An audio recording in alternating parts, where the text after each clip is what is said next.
এ কি টোনা, তুমি আবার এতগুলো বাদাম কিনে আনতে গেলে কেন?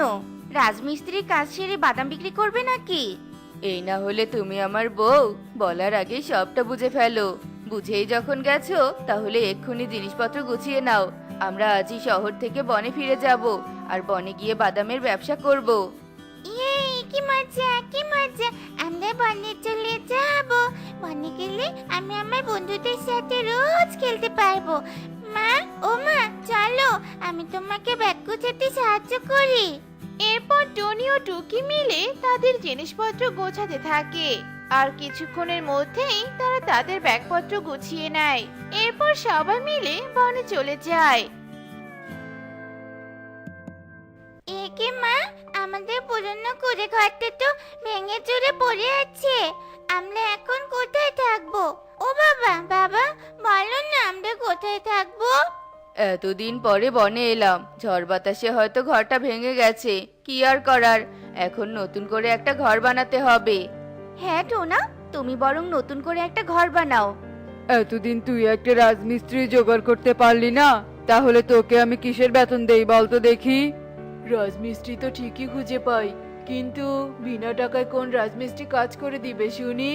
এর আগে কতজনের কাছে ঘরবাড়ি ঠিক করে নিয়েছে, কিন্তু তাদের কাউকে তো দুটো পয়সাও দেননি। হরকিপটে কোথাকার! কি রে, কথা বলছিস না কেন? তোকে আবার বোবাই ধরলো নাকি? ইয়ে মানে, আমি তো পুরো বন ঘুরে ঘুরে একজন মাত্র রাজমিস্ত্রি খুঁজেছি, কিন্তু কোথাও খুঁজে পাইনি। এতে আমার কি দোষ বলুন কর্তা বাবু? তাও তো ঠিক রে কালু।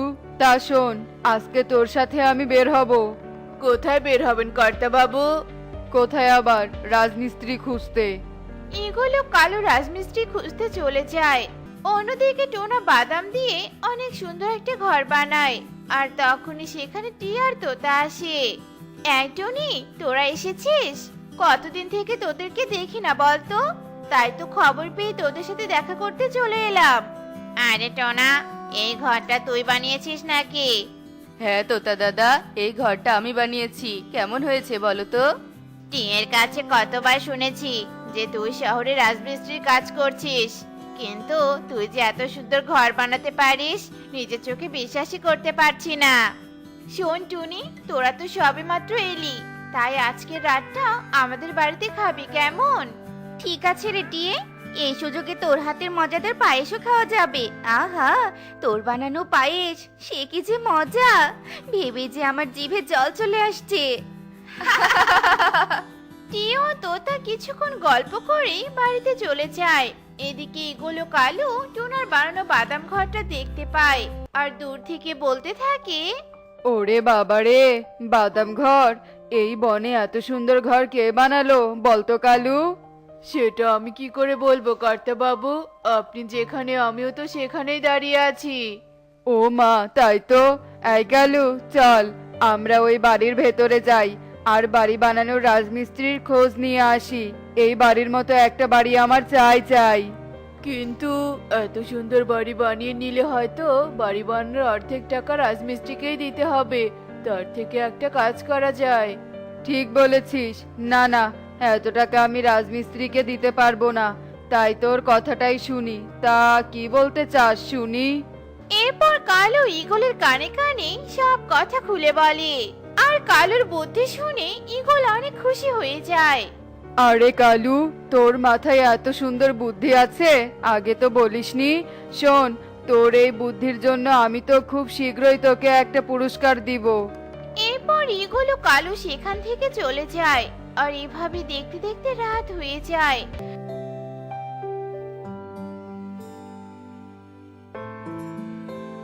রাত হতেই টোনা, টুনি ও টুকি টিয়ের বাড়িতে দাওয়াত খেতে চলে যায়।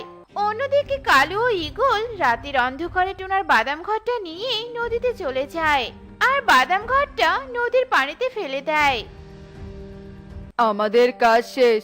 বাদাম ঘর পানিতে ডুবে আর ঘরের মালিক দাওয়াত খেয়ে মরে। হা হা হা হা হা। আর এক সপ্তাহ পর যখন এই ঘরের কথা সবাই ভুলে যাবে, ঠিক তখনই আমরা পানি থেকে বাদাম ঘরটা তুলে আপনার বাড়িতে নিয়ে যাব। হা হা হা হা হা। কালু ও ঈগল হাসতে হাসতে সেখান থেকে চলে যায়। অন্যদিকে টোনার দাওয়াত খাওয়া শেষ হয়ে যায়।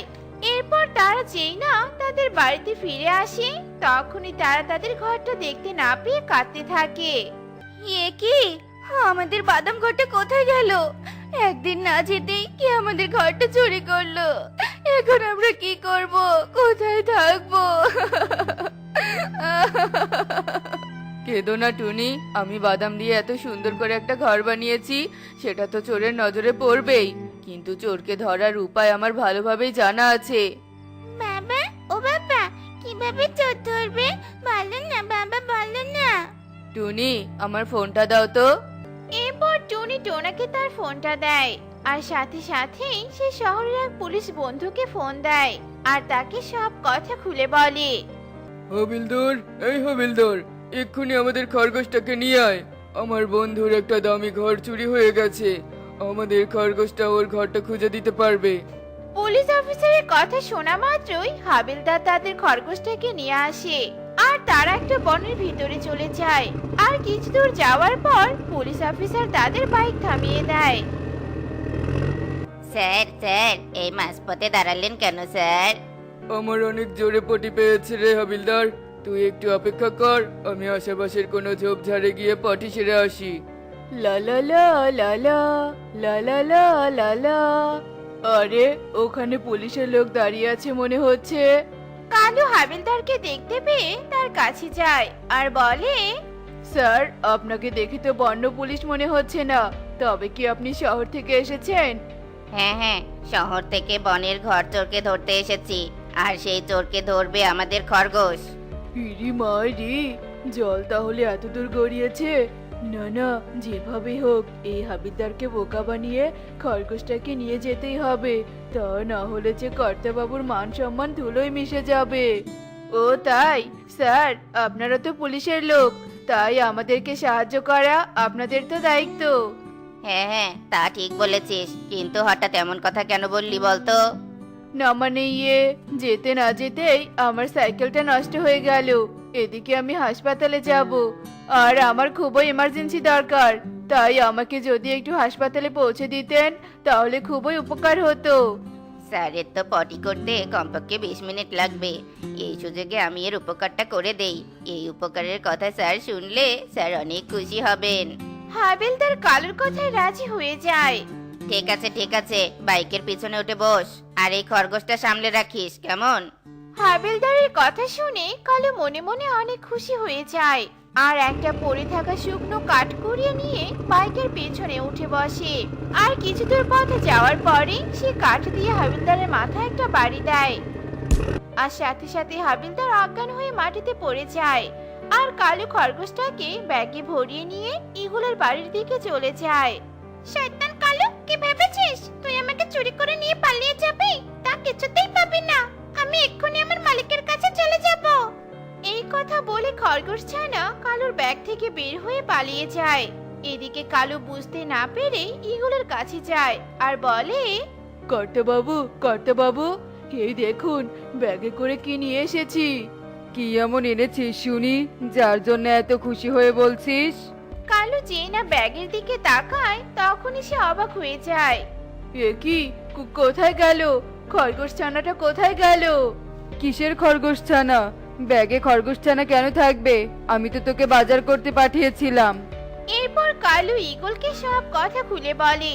অন্যদিকে খরগোশ ছানা হাবিলদারের কাছে যায় আর তৎক্ষণাৎ হাবিলদারের জ্ঞানও ফিরে আসে। একে, আমি এখানে কেন? আর আমার মাথাটা এভাবে ঘুরছে কেন? এরপর খরগোশ ছানা হাবিলদারকে সব কথা খুলে বলে। এরে মাইরি, আর একটু হলেই তো সর্বনাশ হয়ে যেত। যাক বাবা, প্রথম যাত্রায় বেঁচে গেছি, এখন জলদি করে স্যারের কাছে যাই।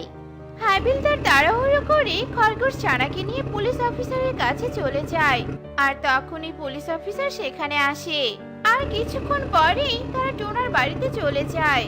চিন্তার কোনো কারণ নেই, এই যে খরগোশ ছানা এক্ষুনি তোর বাদাম ঘরটা খুঁজে দিবে। এই খরগোশ ছানা, তোর জাদু শক্তির সাহায্যে আমাদেরকে আগে বাদাম ঘরের কাছে নিয়ে চল। সাথে সাথেই খরগোশ ছানা সবাইকে নদীর ঘাটে নিয়ে যায় আর পানিতে ডুবে থাকা বাদাম ঘরটা বের করে দেয়। দেখলি তো টোনা, এটাই হলো আমাদের খরগোশ ছানার জাদু। স্যার, আমি এই ঘর চোরদেরকে দেখতে চাই, যারা আমাদের ঘরটাকে পানিতে ডুবে রেখেছে। টুনির কথা শুনে খরগোশ সবাইকে নিয়ে ইগলের বাড়িতে চলে যায় আর সবাই বুঝতে পারে যে ইগলই হলো ঘর চোর। মোরল বাবু আপনি? ছি মোরল বাবু ছি, আপনি চাইলেই অমন একটা ঘর বানিয়ে দিতাম, কিন্তু আপনি কিনা চুরি। ছি ছি ছি ছি মোরল বাবু ছি।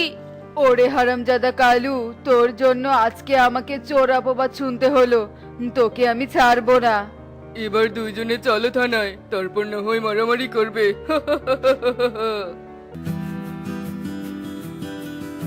এ কি, মুন্নি দেখছি তীরের আঘাতে মরে পড়ে আছে।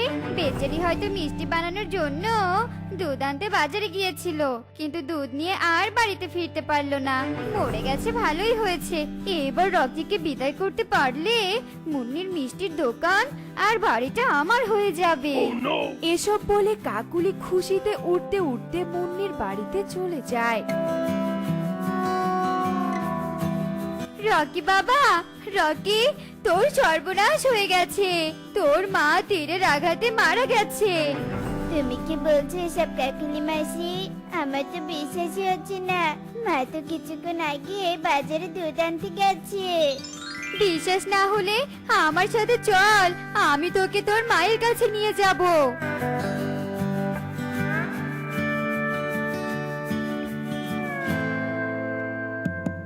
কি মা, তোমাকে কে তীর মেরেছে?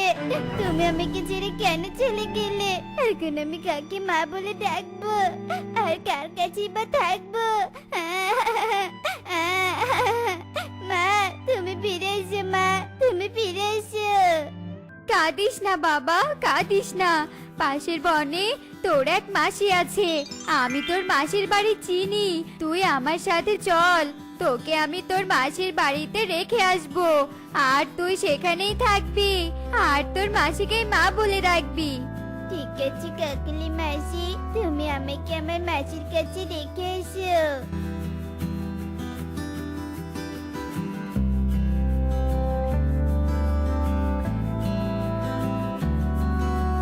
টুনি, টুনি, বাড়িতে আছিস? আরে কাকুলি দিদি, হঠাৎ তুমি আমার বাড়িতে? আর এটা তো আমার বোনের ছেলে রকি।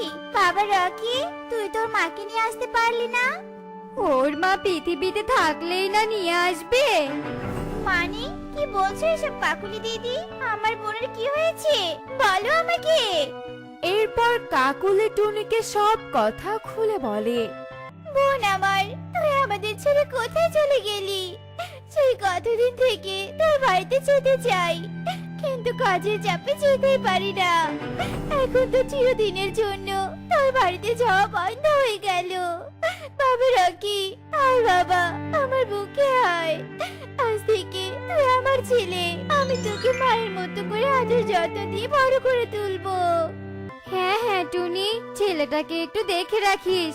আমি এখন তাহলে আসি রে। এসব বলে কাকুলি সেখান থেকে চলে যায় আর টুনি রকিকে বুকে জড়িয়ে ধরে আদর করতে থাকে।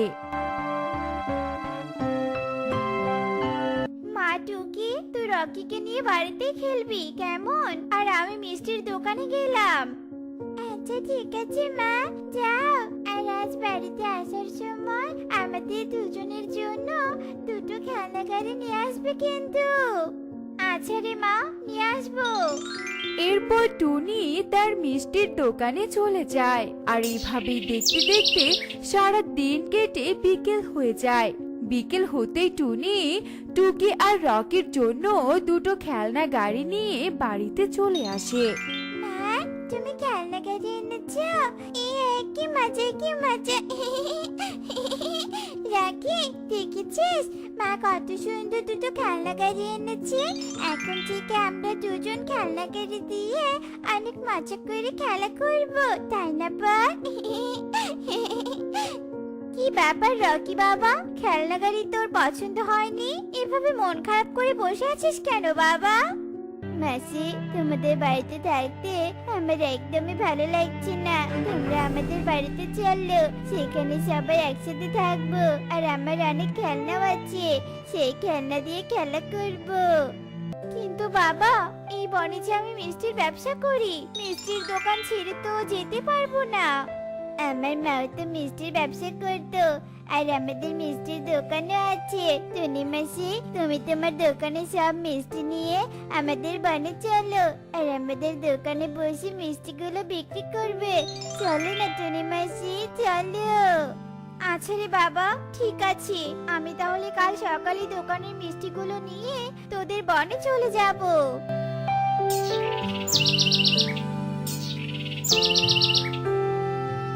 মা টুকি, তুই আমাদের প্রয়োজনীয় জিনিসপত্র গুছিয়ে রাখ, আর আমি দোকানে মিষ্টিগুলো অটোতে করে নিয়ে আসছি। এরপর টুকি তার মিষ্টির দোকানে চলে যায় আর কবুতরের অটোতে করে সব মিষ্টিগুলো নিয়ে বাড়িতে চলে আসে এবং বাড়ির প্রয়োজনীয় জিনিসপত্রগুলো অটোতে নিয়ে সবাই মিলে পাশের বনে যাওয়ার জন্য রওনা দিয়ে দেয় আর অবশেষে তারা পাশের বনে পৌঁছে যায়। তুই কি জানিস, এটা আমাদের বনের খেলার মাঠ। আমরা প্রতিদিন এই খেলার মাঠে খেলা করতে আসি। তোদের বনের খেলার মাঠটা তো অনেক সুন্দর। এখন থেকে তোর সাথে আমি এখানে খেলতে আসবো। আমরা চলে এসেছি কবুতর দাদা। এই টুকি, রকি, তোরা অটো থেকে নাম। বাবা রকি, তোদের মিষ্টির দোকান কোথায়? মাসি, আমাদের বনের বড় বটগাছটার নিচেই আমাদের মিষ্টির দোকান। তুমি দোকানে গিয়ে মিষ্টি বিক্রি করো, আর আমি আর টুকি মাঠে খেলতে যাই। আচ্ছা ঠিক আছে রে, যা, কিন্তু কারোর সাথে যেন কোনো ঝগড়া করিস না। এসব বলে টুনি মিষ্টিগুলো নিয়ে দোকানে চলে যায় আর তখনই মিষ্টির দোকানে কালু আর কাকুলি চলে আসে আর সেখানে টুনিকে দেখে কালু আর কাকুলি ভীষণ অবাক হয়ে যায়। আরে টুনি, তুই এখানে? শুনেছি তোরও নাকি মিষ্টির দোকান আছে। তাহলে তোর দোকান রেখে তোর বোনের দোকান চালাতে এসেছিস কেন? কি আর করবো কাকুলি দিদি, কনক আমাদের বনে থাকতেই চায় না, তাই আমার দোকানের মিষ্টি নিয়ে একেবারে এই বনে চলে এসেছি। এখন থেকে রকিকে নিয়ে এই বনেই থাকবো। মা মরা ছেলের কথা তো আর ফেলে দিতে পারি না, বলো? হ্যাঁ হ্যাঁ, এসেছিস, ভালোই করেছিস।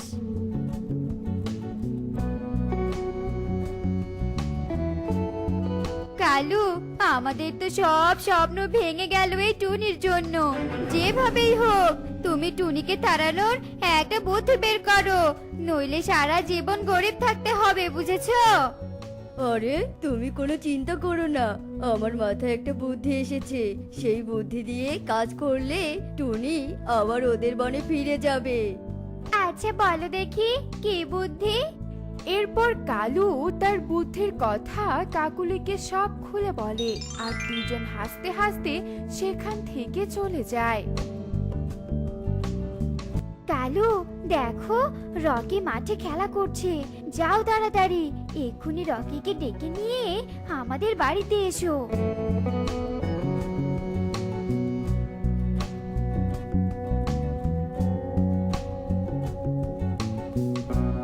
বাবা রকি, তোর মাসি তোকে পিঠা খেতে ডাকছে, চল আমার সাথে।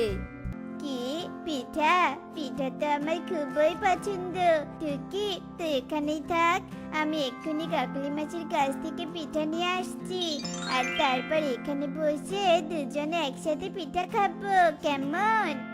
আচ্ছা ঠিক আছে, যা তবে।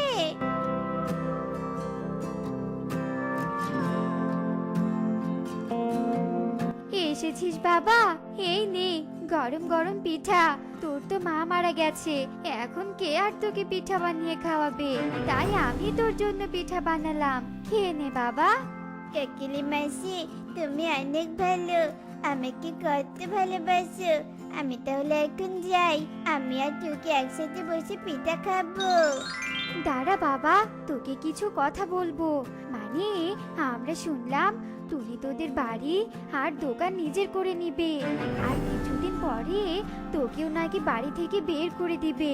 ভেবেছিলাম টুনি অনেক ভালো, কিন্তু টুনির কথা শোনার পর থেকে টুনিকে খারাপ মনে হচ্ছে। কি বলছো এসব? টুনি মাসি এত খারাপ? হ্যাঁ হ্যাঁ, এসব কথা বনের এক পাখিকে বলেছে। আমরা আজ নিজের কানে শুনেছি, তাই তোর ভালোর জন্যই বলছি। এখন থেকে নিজের জন্য কিছু টাকা জমিয়ে রাখ, তাহলে যখন তোকে বাড়ি থেকে বের করে দেবে তখন তুই সেই টাকাগুলো দিয়ে একটা ব্যবসা করে খেতে পারবি। তুই ছোট পাখি, তোর মাথায় এত বুদ্ধি নেই, তাই আমরা তোকে বুদ্ধি দিলাম। কিন্তু আমি কিভাবে টাকা জমাবো? আমি তো কিছুই বুঝি না। আমি সব বুঝিয়ে দিচ্ছি, কিন্তু যা বলবো সে কথাগুলো কাউকে বলা যাবে না। এরপর কালু রকিকে সব কথা বুঝিয়ে দেয় আর সব কথা শুনে রকি সেখান থেকে চলে আসে আর এভাবেই সারা দিন কেটে রাত হয়ে আসে।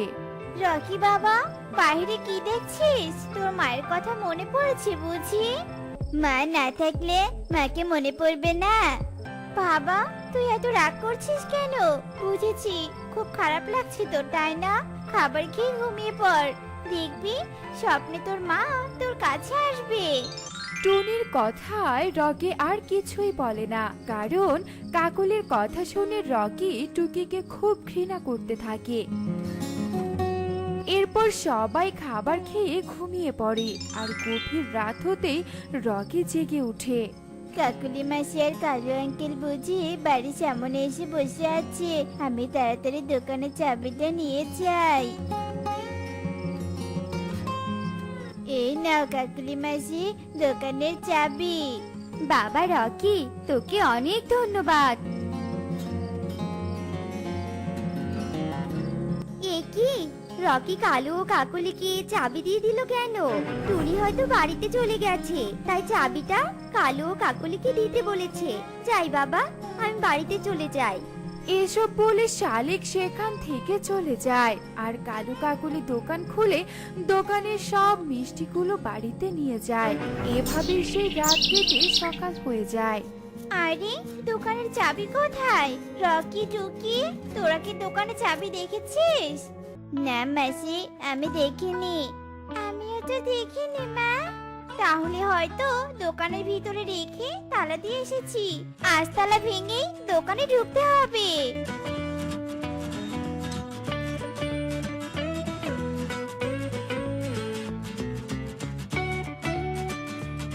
এ কি, দোকানের মিষ্টিগুলো কোথায়? সব দেখছি চুরি হয়ে গেছে।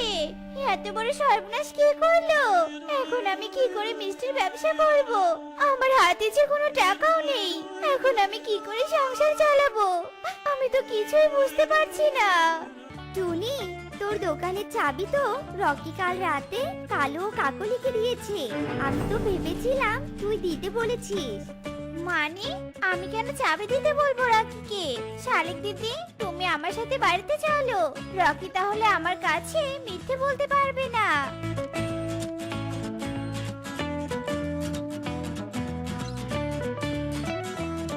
রকি, সত্যি করে বলো তো, তুমি কাল কালু আর কাকলিকে দোকানের চাবি কেন দিয়েছো? আমি কিন্তু সব দেখেছি। হ্যাঁ, আমি দিয়েছি। তারপর রকি শালিক আর টুনিকে সব কথা খুলে বলে। টুনি তোমার জন্য নিজের মিষ্টি দোকান বিক্রি করে এই বনে এসেছে, আর তুমি তাকে অবিশ্বাস করছো? ওই কালু আর কাকুলি তো মিথ্যে বলেছে তোমার কাছ থেকে দোকানের চাবি নেওয়ার জন্য। বাবা রকি, তুই আমাকে এত খারাপ কি করে ভাবলি? মাসি, আমাকে ক্ষমা করে দাও। আসলে আমি না বুঝে এসব করেছি। এই কানে ধরে বলছি, আর কখনো কারি কথায় তোমাকে অবিশ্বাস করব না। আর এক্ষুনি আমার সাথে চলো, কাকুলি মাসির কাছ থেকে মিষ্টিগুলো নিয়ে আসবো। এরপর সবাই মিলে কালু কাকুলির বাড়িতে যেতে থাকে আর কালু কাকুলি সবাইকে দেখে বাড়ি ছেড়ে পালিয়ে যায়। আর টুনি তাদের ঘর থেকে সব মিষ্টি নিয়ে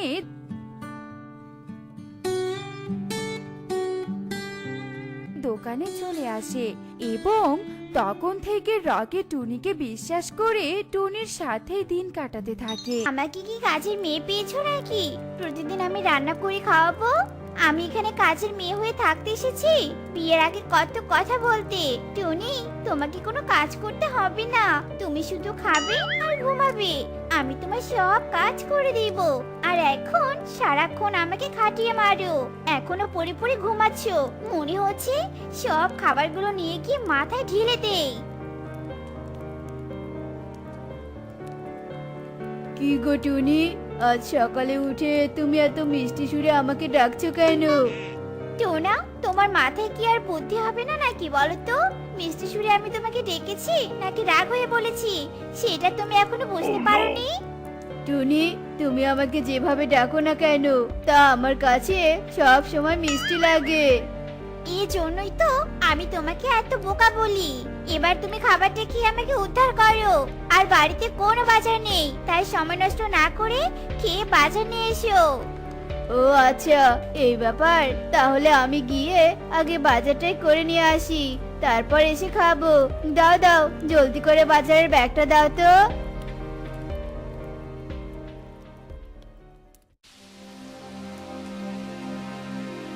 কি গো কবুতর দাদা, আলু কত করে গো?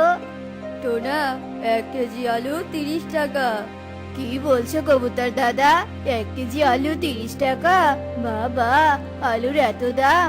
কবুতর দাদা, আমি এত দাম নিয়ে আলু নিতে পারবো না। তুমি যদি 1 কেজি আলু 35 টাকা দিতে পারো তাহলে আমি তোমার দোকান থেকে আলু নিব। এই টোনা আবার এগুলো কি বলছে? 30 টাকার আলু 35 টাকা দিতে চাইছে।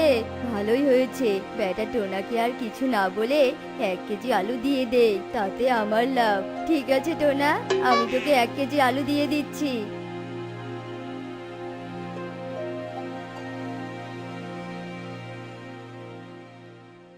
গিন্নি, ও গিন্নি, কই গো? এই দেখো, আমি বাজার করে নিয়ে এসেছি। টোনা, তুমি এত তাড়াতাড়ি কি বাজার করে নিয়ে আসলে বলো তো? তুমি তো এক্ষুনি বাজার করতে গেলে। দেখি তো কি কি বাজার নিয়ে এসেছো। টুনি, আমি তো অনেকগুলো আলু নিয়ে এসেছি। কি, শুধু আলু নিয়ে এসেছো? আর কোনো বাজার করনি? না টুনি, আমি আর অন্য কোনো বাজার করে নিয়ে আসিনি। জানো টুনি, কবুতর দাদা আমার কাছে 1 কেজি আলু 30 টাকা চেয়েছিল। আমি 35 টাকা দিয়ে নিয়ে এসেছি। আমি কম দাম দিয়ে আলু কিনে এনেছি, ভালো করিনি বলো? কি, তুমি 30 টাকার আলু 35 টাকা দিয়ে কিনে এনেছো? তা আবার বড় মুখ করে বলছো, তোমার লজ্জা করছে না? তোমার সাথে থাকতে থাকতে এবার সত্যি সত্যি আমি পাগল হয়ে যাবো। টোনার এমন বোকামি দেখে টুনি অনেক রেগে যায়। আর এভাবেই কিছুদিন কেটে যায়।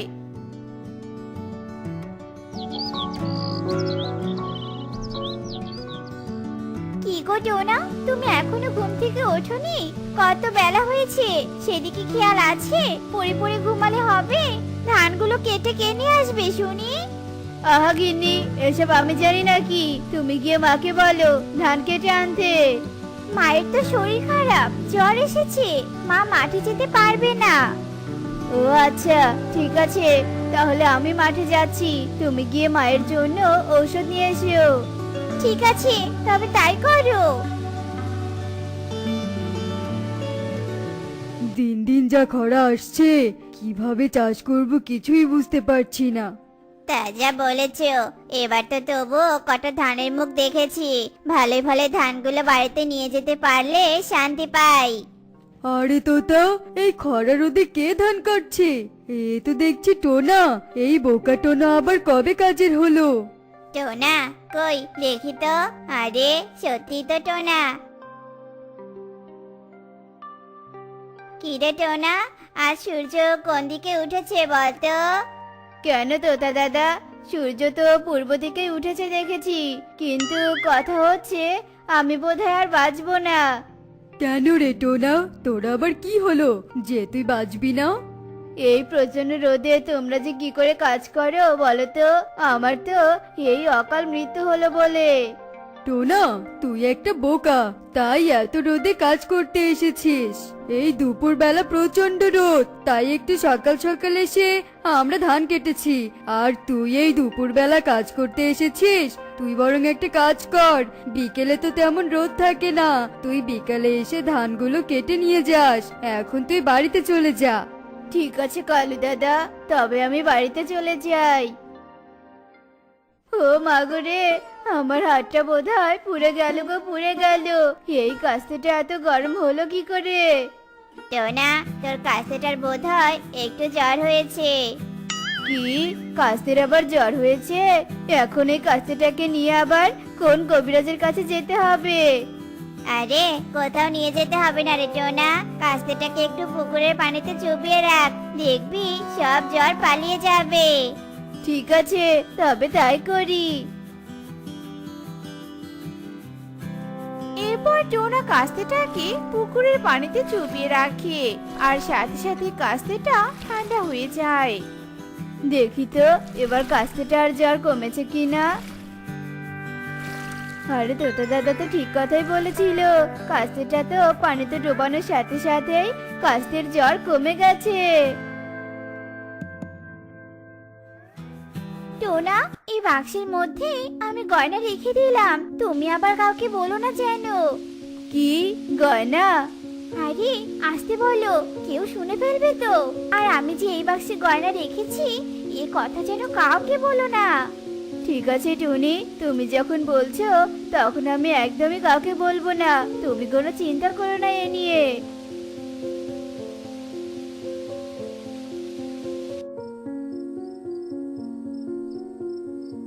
মা, মা, আমার অনেক খিদে পেয়েছে মা, তুমি না আমাকে খাবার দিতে চাইলে?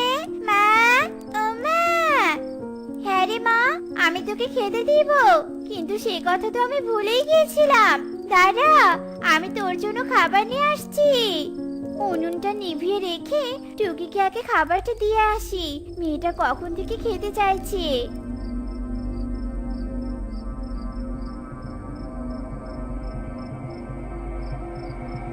এ কি, উনুনের আগুনটা নিভে গেল কি করে? আমি বরং উনুনটা জ্বালিয়ে দেই, টুনি এসে দেখলে অনেক খুশি হয়ে যাবে।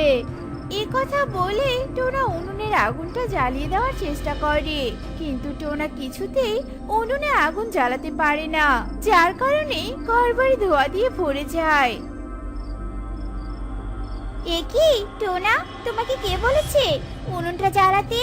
তোমার জন্য এখন ঘর ধোয়াতে ভরে গেছে। তোমার এই বোকামিগুলো আমি দেখতে দেখতে সত্যি একদম পাগল হয়ে গেছি। টোনা, কারোর একটা কাশির আওয়াজ শুনতে পেলাম মনে হলো। হ্যাঁ টুনি, আমিও তো শুনতে পেরেছি, কিন্তু কে কাশছে এভাবে? চলো তো গিয়ে দেখি। এরপর টোনা ও টনি পাশের ঘরে গিয়ে দেখে চোর গয়নার বাক্স হাতে নিয়ে দাঁড়িয়ে আছে। আরে চোর, চোর, কে কোথায় আছো? চোরকে ধরো।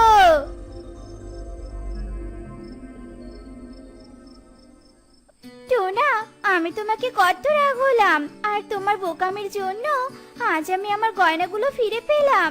আমাকে তুমি ক্ষমা করে দিও, আমি আর কখনো তোমাকে বোকা বলবো না। এখন থেকে তুমি আমার চালাক স্বামী। টোনা টনির মুখে এমন কথা শুনে অনেক খুশি হয়ে যায়, আর এরপর থেকে টোনা নিজেকে চালাক ভাবতে শুরু করে। তো বন্ধুরা, আমাদের আজকের এই গল্পটি তোমাদের কাছে কেমন লেগেছে তা কমেন্টে জানাতে ভুলো না কিন্তু।